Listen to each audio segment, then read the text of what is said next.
The US economy just delivered two major updates.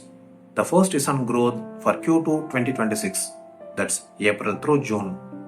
The second is on inflation for June 2026. Together, they give us a clear picture, but the numbers tell different stories. Growth slowed down, inflation stayed above the Fed's target.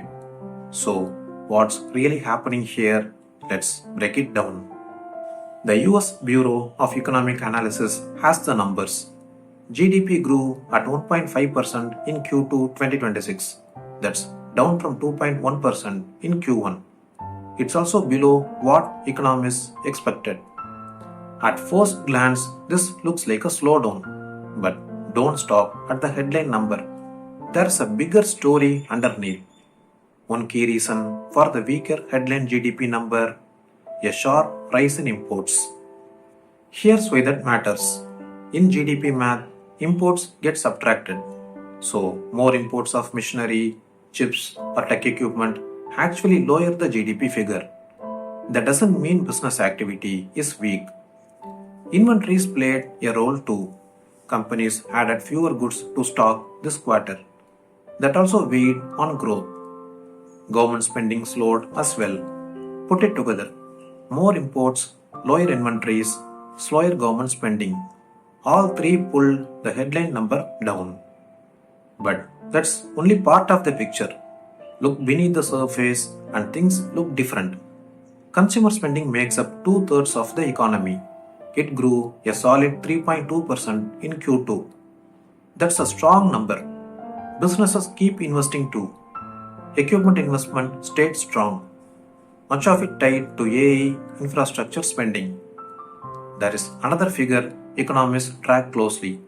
It's called real final sales to private domestic purchasers. Long name, important meaning. It strips out trade and inventory swings. That gives a clearer read on domestic demand. In Q2 2026, this measure rose 3.9%. In short, underlying demand stayed resilient, even as the headline GDP number looked weaker. Now, let's turn to inflation. This report covers June 2026. The Federal Reserve doesn't rely on CPI alone. It also watches another key measure. That's the Personal Consumption Expenditures Price Index, or PCE. Within that, policymakers focus on Core PCE. Core PCE removes food and energy prices. Those prices swing sharply month to month. Removing them reveals the real trend. For June 2026, Core PCE slowed slightly. It came in at 3.3% year over year. That's down 3.4% in May. On a monthly basis, it rose just 0.1%. That suggests inflation pressures eased in June. So, is the inflation problem solved? Not quite. The Fed's long-term target is 2%. That means 3.3% is still well above goal. So, why hasn't inflation fallen faster?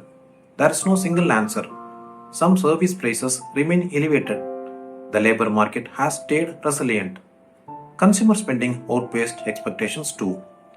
Energy prices did ease in June, but many other prices are still rising faster than the Fed wants. That leaves the Federal Reserve in a tough spot.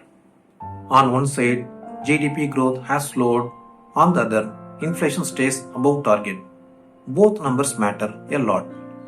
The Fed has two core goals: support maximum employment, maintain price stability. When growth slows but inflation stays high, balancing both gets harder. That's why policymakers watch every new data point closely. Financial markets are watching too, but experienced investors don't chase one headline number. They track consumer demand, business investment, labor market conditions, corporate earnings, and future inflation trends. All of this shapes rate expectations and the broader economic outlook. That's also why markets don't always react the same way to a single report. Looking ahead, market participants will watch employment data closely. They will also track upcoming inflation reports. Retail sales will be another indicator to watch, and attention stays fixed on upcoming Federal Reserve meetings. Each report adds one more piece to the picture. No single report tells the full story. Future economic reports will add more clarity. They will help investors, economists, policymakers, and businesses plan ahead. So that wraps up our video. As always, this video is for educational and informational purposes only. It should not be considered investment, financial, or trading advice. Thanks for watching. Thank you.